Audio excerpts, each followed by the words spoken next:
Quero mostrar para vocês um documento que enche de alegria o coração de qualquer pessoa que preze pela justiça e pelo respeito ao Estado de Direito e que despreze esse estado de exceção implantado no Brasil ditatorial de Lula, com censura e perseguição a quem pensa diferente do governo.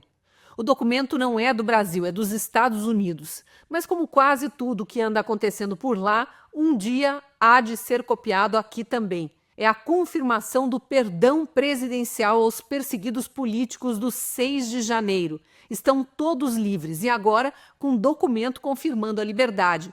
1.572 homens e mulheres acusados de crimes que não cometeram por mera perseguição política. Eu sou a Cristina Grêmio e na coluna Falando Abertamente de hoje trago mais informações sobre a sequência do noticiário do perdão de Trump aos citados nos processos do 6 de janeiro, que já não existem mais. O documento que eu mostrei na abertura do vídeo começou a chegar para os presos e perseguidos políticos do 6 de janeiro nos Estados Unidos no início desta semana, a segunda do novo governo Trump. É mais um passo no cumprimento de uma promessa de campanha dele. E é bom lembrar que essa promessa tem 3 etapas. O perdão presidencial aconteceu no dia da posse, 20 de janeiro. As indenizações aos perseguidos, que devem começar a ser definidas a partir de agora, e a punição de quem abusou da autoridade, construiu a narrativa do ataque à democracia para encarcerar e difamar pessoas que, na maioria dos casos, não tinham cometido crime algum, apenas se manifestavam contra a forma pela qual Joe Biden havia sido eleito.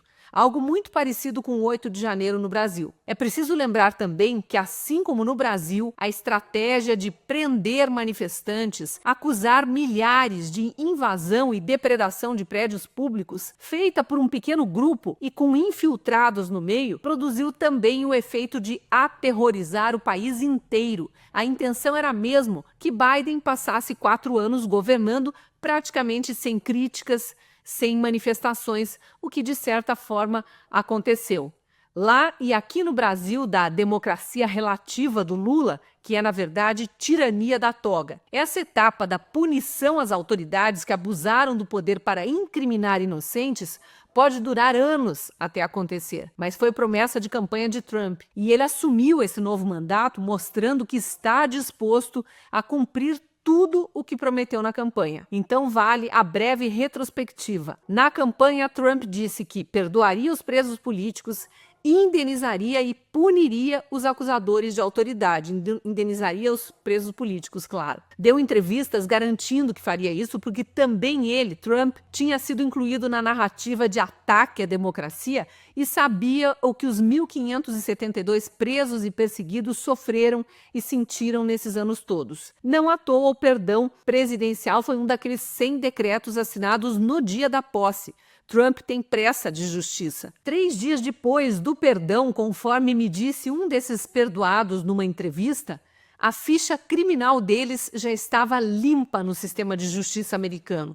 Mais 2 ou 3 dias e começaram a chegar os documentos confirmando oficialmente a liberdade. Ainda virá um segundo documento com a assinatura do próprio presidente Trump, mas esse primeiro, com o selo do Departamento de Justiça, já é um alívio e tanto. E traz o recado de que Trump tem realmente pressa em fazer justiça. Ele próprio está processando veículos de comunicação que endossaram as narrativas mentirosas contra ele. Já venceu um processo contra a rede de televisão ABC, condenada a pagar 10 milhões de dólares por danos morais. E a emissora nem recorreu da decisão. Segundo consta, por medo de que o próximo juiz a analisar o processo aumentasse a pena. Não havia, afinal, prova nenhuma de que Trump atentou contra a democracia quando compareceu naquela manifestação do 6 de janeiro, horas antes de o Capitólio ser invadido. Aliás, hoje se sabe, que não foi invadido, com exceção de umas poucas pessoas que realmente quebraram vidros e forçaram portas. As imagens do próprio Capitólio mostraram que a maioria das pessoas entrou lá porque as portas foram abertas e os policiais ainda orientavam os manifestantes pelos corredores do prédio. Isso o circuito interno de TV registrou. A resposta judicial a esse primeiro processo vencido pelo Trump já traz algumas especulações sobre quanto pode vir a ser pago a quem foi preso ou a quem perdeu um parente por causa dessas prisões ilegais. Há 9 suicídios entre os presos políticos que a mídia não cita e pelo menos outros 5 de parentes que não suportaram conviver com tamanha dor e tamanha injustiça e também tiraram a própria vida. Dinheiro nenhum paga essas vidas que se foram, nem mesmo o tempo de vida confiscado das mais de 1.500 pessoas perseguidas no governo Biden, mas o montante para cada uma delas não deve ser pequeno. E é o Estado americano que vai pagar, ou seja, toda a população, os pagadores de impostos. É importante a gente discutir isso aqui no Brasil porque a conta vai chegar para nós também. Um dia chegará. Eu tenho dito desde 2023, quando comecei a entrevistar advogados e parentes de presos do 8 de janeiro e depois entrevistar os próprios presos quando eles começaram a ser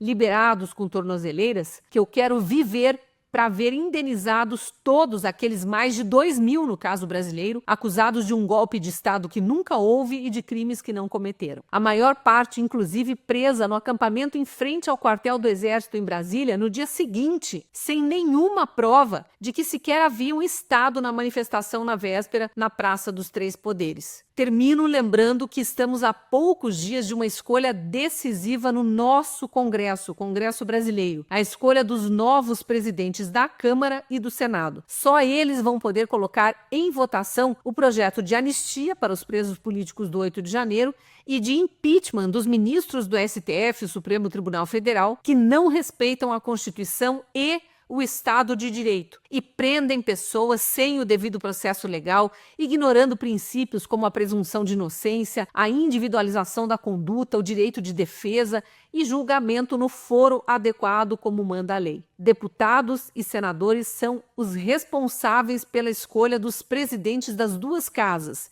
e nós, os eleitores deles, somos quem deve exercer pressão para que façam a escolha certa, elegendo um presidente da Câmara comprometido com a anistia e do Senado comprometido com a punição aos ministros do STF e policiais federais abusadores de autoridade. E você, o que acha disso? Concorda com o conteúdo desse vídeo? Curta, comente, compartilhe para que ele seja visto por mais gente e a informação circule. Quem é assinante da Gazeta do Povo tem acesso a um jornalismo que informa, sem barreiras, e mais, que defende a liberdade de expressão acima de tudo. O jornal está liberando uma oferta especial para você fazer parte dessa comunidade de leitores bem informados. Acesse gazetadopovo.com.br/oferta ou pelo QR Code que aparece na sua tela. E nos vemos lá na Gazeta. Assinatura da Gazeta do Povo por apenas R$ 5,00 por mês. No nosso aniversário decidimos fazer mais desconto para você ficar mais bem informado. Promoção Gazeta 106 anos. Ganhe mais de 80% de desconto para ter informação com a credibilidade testada pelo tempo. Você vai ter acesso ao melhor jornalismo do Brasil e a um time de colunistas que vai fazer você sair do lugar comum. Entre agora na Gazeta do Povo e faça a sua assinatura.